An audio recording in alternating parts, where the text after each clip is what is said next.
என்னென்னலாம் தேவை அப்படின்ற மாரி ஒரு டிசைனிங் குடுப்பாங்க. என்னென்ன மாரிலாம் ஸ்ட்ரக்சர்ஸ் இருக்கணும் அப்படின்னு சொல்லிட்டு. ஃபாண்ட் டிசைன் அப்படின்னு சொன்னா, அதுல இருக்கக்கூடிய லெட்டரோட சைஸ் எப்படி இருக்கணும்? அதுல என்ன கலர்ஸ் ஆட் பண்ணணும்?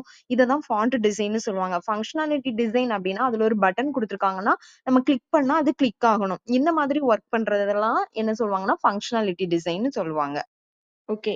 Next one is development. Developer யார் பண்ணுவாங்கன்னு எல்லாத்துக்குமே தெரியும். டெவலப்பர்ஸ் தான்.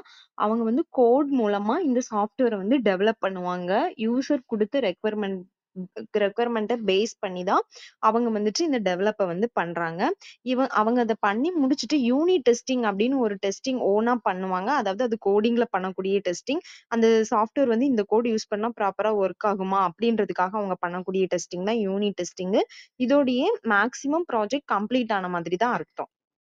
Next testing. டெஸ்டரோட ரோல் இதுல தான் ஸ்டார்ட் ஆகுது.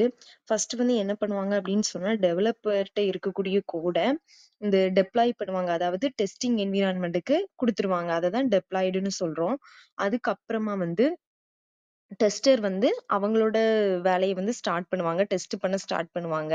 அந்த டைம் பாருங்க எப்படி டெஸ்ட் பண்ணுவாங்க அப்படின்னு சொன்னா, இப்ப ஏதாவது ஒரு அதாவது testing the function of the entire software to identify the bug and error.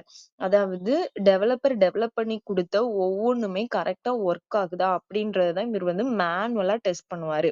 மேனுவலா test பண்றதுக்காக யூஸ் பண்ணக்கூடிய டெஸ்டிங்ஸ் நெறைய இருக்கு. அதுல 1, 2 tester doing the regression, sanity and smoke testing etcetera. ஓகேவா?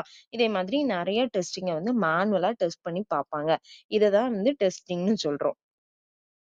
நெக்ஸ்ட் டெப்ளாய்மென்ட்.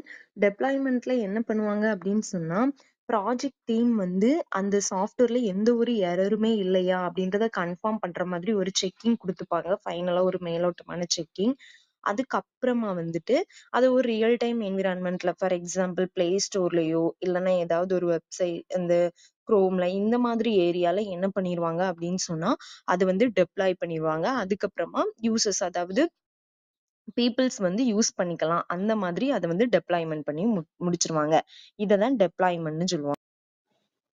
இன் ஃபைனலா உள்ளது மெயின்டனன்ஸ். மெயின்டனன்ஸ் அப்படின்னா, இப்ப அந்த சாஃப்ட்வேர் எல்லாத்தையுமே ரெடி பண்ணி கிளையண்ட் கையிலயும் குடுத்தாச்சு. அதுக்கப்புறமா அத எல்லா பீப்பிள்ஸுமே யூஸ் பண்ணவும் ஆரம்பிச்சுட்டாங்க. அப்பப்ப அந்த சாஃப்ட்வேர்ல ஏதாவது ஃபீச்சர்ஸ் அப்டேட் பண்ணணும்னு நெனைக்கிறாங்க அப்படின்னா, அப்பப்ப அதுல அப்டேஷன் குடுத்துட்டு இருக்கிறது தான் என்னன்னு சொல்லுவாங்கன்னா, மெயின்டனன்ஸ்ன்னு சொல்லுவாங்க. ஓகே ஃப்ரெண்ட்ஸ், இந்த வீடியோ உங்களுக்கு ரொம்பவே யூஸ்ஃபுல்லா இருந்திருக்கும்னு நெனைக்கிறேன். கன்டினியூவா இந்த மாதிரி வீடியோஸ் எல்லாமே வரணும் அப்படின்னு சொன்னா நம்ம பேஜ சப்ஸ்கிரைப் பண்ணி வச்சுக்கோங்க. ஃபாலோ பண்ணுங்க. உங்களுக்கு இது ரொம்பவே யூஸ்ஃபுல்லா இருந்திருக்கும்னு நெனைக்கிறேன். தேங்க் யூ ஃபார் வாட்சிங்.